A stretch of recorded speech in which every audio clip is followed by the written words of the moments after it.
Fighter Fest Week 2, ho, barbed wire match, and it was a total fucking disaster. But before we get stuck into the main event of this show, let's just kick off where I kicked off with Brody King versus Darby Allin, right? And see, Darby Allin, I don't give a fuck how many AEW fanboys watch this review, or just how many AEW fanboys are all. I suck at the fucking neck game, man, wearing his like leggings.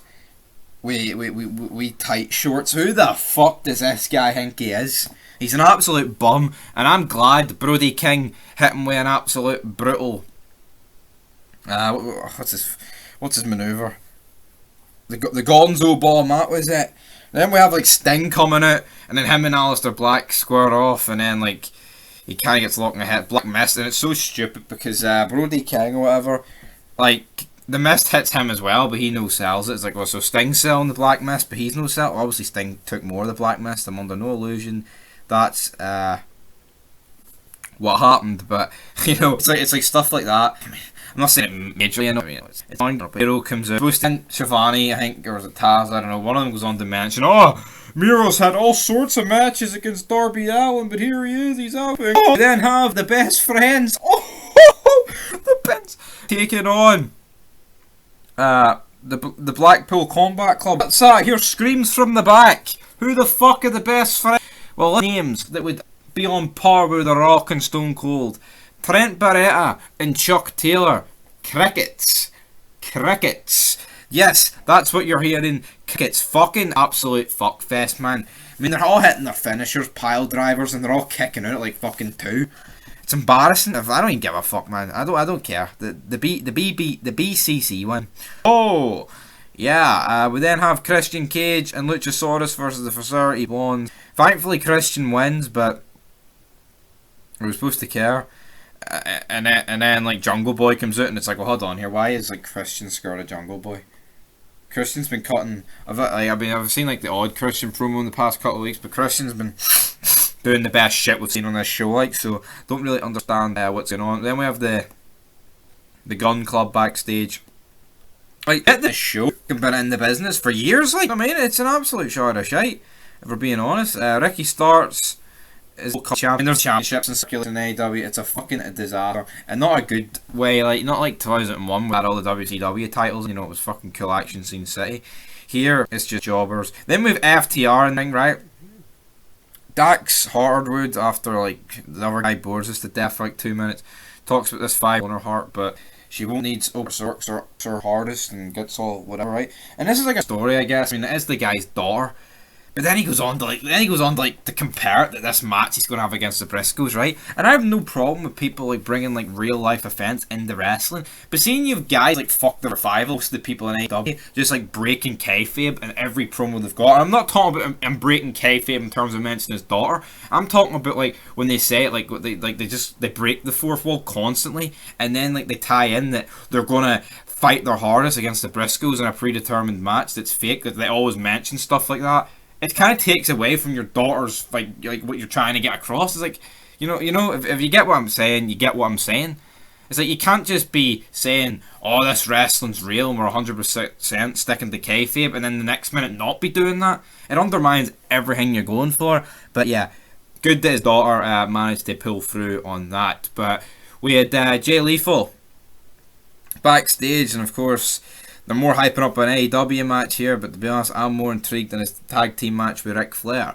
We then have Jade Cargill and Kiera Hogan taking on 2 absolute bums, don't care, but Jade Cargill wins.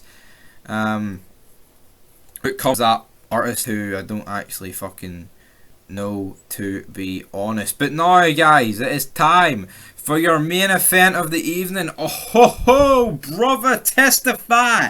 Chris Jericho taking on Eddie Kingston, sucker. This match sucked, right? Like, these matches used to be good, but here we have a ring. The barbed wire, there was fuck all barbed wire. Like, I mean, I'm not saying these guys need to absolutely massacre themselves for me to enjoy this match, because I don't really think I'm going to ever enjoy an Eddie Kingston match, right?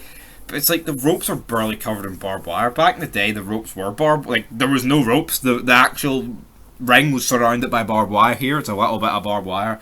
Drop one. rung round the ropes. I mean, a couple of fucking like moves on the barbed wire, like, oh, that's a cool wee spot, you know. We had both sides brawling. Tay Conti, like, what, turns heel or something. Well, no, Anna Jay, whatever, man. There's like women there. I mean, Ruby Soho had controlled the shark cage, which had the Jericho Appreciation Society inside. Oh, but yeah, I mean, they're all brawling, so nobody can interfere in Kingston and Jericho's business. But then, oh, it's a returning Sammy Guevara. Helps Jericho win. He's got the barbed wire wrapped around his elbow. Just effect. 1, 2, 3. Jericho wins.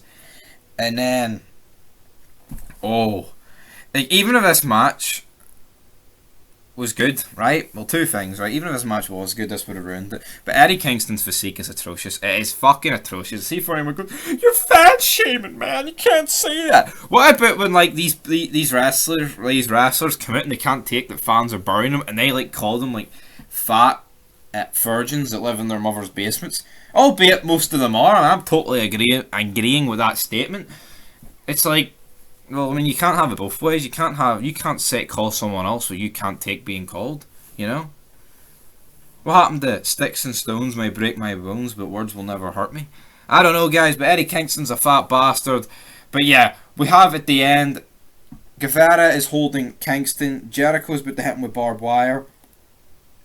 But Kingston breaks free. He like fucking boots Guevara in the balls. He then runs towards Jericho, who just like moves out the way awkwardly. Then there's like a really awkward ass exchange where like Jericho and Guevara stare at each other for about a good second. They then start like swinging for each other, and then Kingston like throws Guevara out the ring. So why are Guevara? This is just a botch. Like, it's obviously supposed to be boots him in the balls. Jericho goes to hit Guevara after like Kingston ducks.